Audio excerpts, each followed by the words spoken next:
The spread of measles is now sparking a national debate about those who opt out of vaccinating their kids for personal beliefs. This morning, a school board is tossing that exemption out after a 6-year-old is demanding change.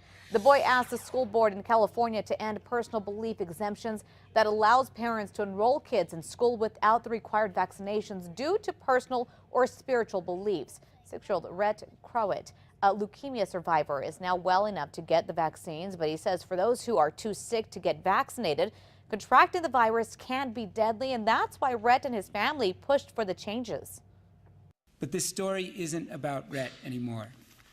It's about the expecting mothers, the babies, and the hundreds of kids currently with suppressed immune systems. There in California, the school board voted in favor of Rhett and the new legislation. If the bill passes, California would join 33 states that do not allow personal belief exemptions. This comes as Albuquerque Public Schools is joining other districts in getting tough on student vaccinations. The district sent this letter home yesterday. It says shot records must now be up to date and guardians must provide proof that their student is vaccinated. School leaders are giving everybody until February 20th to comply or to get an exemption. Well, they have an option of filing an exemption form, applying for an exemption with the state, and so some families choose to do that. We just need the approved exemption form back, or we need the child to be immunized. Children can be exempt for medical or religious reasons, but they have to turn in a state-approved exemption form. The deadline is February 20th. You can see the APS letter for yourself online right now at KRQE.com, along with a list of resources to make sure that your students' vaccinations are up to date. Following up for you, the Santa Fe School District is also saying it will ban students who aren't up to date on vaccines from attending classes. The only way they won't is if they have a valid waiver for medical or religious reasons. The school district plans to put the policy into effect later this month, and we did some checking. The highest rates of measles vaccine exemptions are in Los Alamos, Taos, and Santa Fe counties. Today, students at one Albuquerque high school will get hit with a hard dose of reality. They're going to witness the real-life consequences of drinking and driving. Valley High School is opening its gym to the Courts to School program. It's a public outreach program designed to show students the consequences of making the choice to drink and drive. But as News 13's Catherine Mazzone learned, it's become more than that over the years. She joins us live in the newsroom. Good morning, Catherine. Good morning, Crystal. Now, not only will students get to see those charged with DWI be convicted and sentenced, judges who participate in the program say it will also show young adults what the judicial system is all about. That engagement is something that I think is missing throughout the schools. Judge Sharon Walton says most of what kids know about court comes from media, books, and movies. She says that means teens don't get the full picture. Walton says it's important for kids to understand the function judges and probation officers play in the legal system and what it's like to hold those jobs. She says it gives them an opportunity to see the different roles in the criminal justice system and possibly spark their interest in a career. Plus, Walton says kids often have a lot of questions as to how a courtroom operates, and what better place to learn than in an actual courtroom. To understand and appreciate what really happens here, I think is vital, just as important as it is to understand how the legislature works and how a bill is passed and what the governor does. And Walton says her favorite part of the program is answering students' questions and learning their interests. Back to you, Crystal. All right, thanks for that, Catherine. Now, Judge Walton also says what kids know about judges and courts is not always positive because of personal experiences. She hopes this will change all of that. On to this, 2 New Mexico lawmakers want more transparency when it comes to how your tax dollars are being spent. That proposed bill would require additional information like state contracts, any amendments and expenses to be posted online. The site is Sunshine Portal, New Mexico right now. State law only requires a small fraction of those contracts and expenses to be posted. Both Senator Sandra Rue and Representative Stephanie Garcia Richard introduced that bill.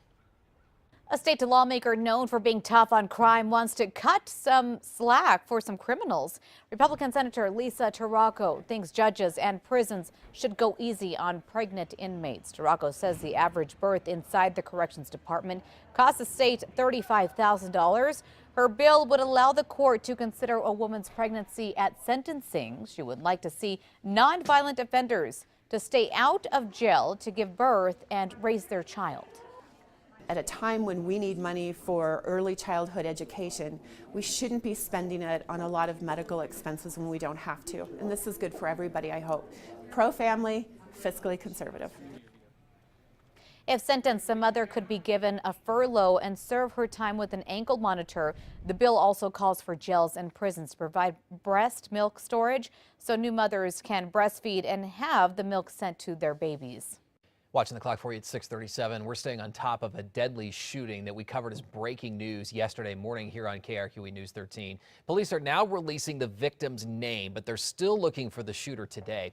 APD says 28-year-old Carl Garcia died from at least one gunshot injury. It happened around 2 yesterday morning at an apartment complex off Irving and Golf Course.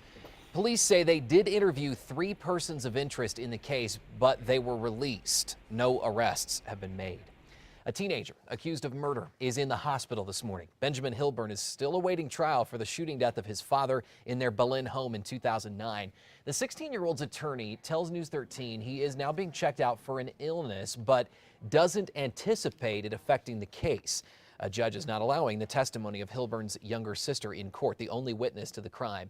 The 911 call made by Hilburn the night of the killing is also out. Now prosecutors are evaluating whether they indeed have enough evidence to go to trial.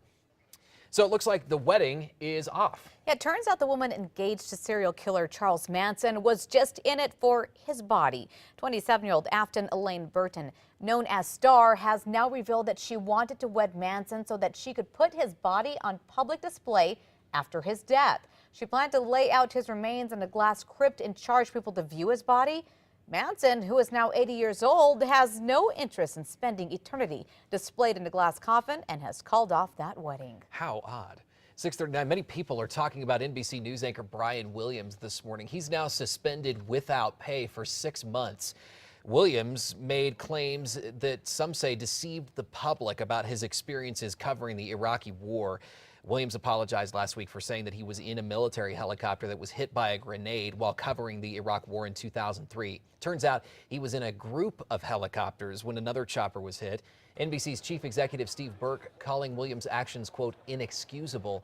NBC says its probe into Williams' statements now continues.